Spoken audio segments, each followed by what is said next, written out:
దేశంలో ప్రతిపక్షాలు ఎక్కడ అధికారంలోకి వచ్చినా అక్కడ బంగ్లాదేశ్ చొరబాటుదారులు విపరీతంగా పెరిగిపోతారు. ఇక అది మీ ఇష్టం.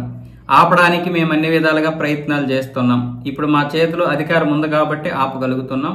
ముఖ్యంగా ఈ సరిహద్దు ప్రాంతాల్లో విపరీతంగా ఈ రోహింగ్యాలు వచ్చేస్తున్నారు కాబట్టి వాళ్ళ నుంచి మనకు తీవ్రమైనటువంటి ప్రమాదం ఉంది కాబట్టి వాళ్ళని ఆపగలగాలి. ఇక రాహుల్ గాంధీ చేపట్టినటువంటి ఓటు అధికారిక యాత్ర ఏదైతుందో అది అక్రమ చొరబాటుదారులకి అనుకూలంగానే చేశారు. వాళ్ళని రక్షించడానికే ఈ యొక్క ఓటు అధికారిక యాత్ర చేపట్టారు తప్ప మరొక దాని కోసం కాదు అంటూ అమిత్ షా గారు అయితే ఇప్పుడు బీహార్ లో జరిగినటువంటి ఒక సభలో ఆయన మాట్లాడడం జరిగింది. మీరు ఇంటింటికి వెళ్లి చెబుతారా లేకపోతే దండోరా వేసి చెప్తారా మీ ఇష్టం. ఏదైనా సరే చేయాల్సిన ప్రయత్నాలు మేము చేస్తున్నాం. ప్రజలుగా మీరు కూడా చెయ్యాలి. ఇప్పుడే ఎన్నో రాష్ట్రాలు ఈ చొరబాటుదారుల వల్ల అనేక రకాలుగా అన్యాయం అయిపోతున్నాయి. చాలా తీవ్రమైనటువంటి దాడులకు గురవుతున్నాయి. అంటే పశ్చిమ బెంగాల్ కావచ్చు, అస్సాం కావచ్చు, ఇలా చాలా సరిహద్దు రాష్ట్రాలన్నీ వీళ్ళతోటే నిండిపోయి. కాబట్టి మనం తీవ్రమైనటువంటి పరిస్థితిగా దీన్ని పరిగణించి ఇప్పటి నుంచి మనం దీన్ని ఎదుర్కోవాలి. ఇక మీ ఇష్టం. ప్రతిపక్షానికి అధికారం ఇస్తారా, మళ్ళీ ఎన్డీఏ కూటమికి అధికారం ఇస్తారా అనేది మీరే నిర్ణయించుకోవాలంటూ అమిత్ షా గారు అయితే మాట్లాడడం జరిగింది.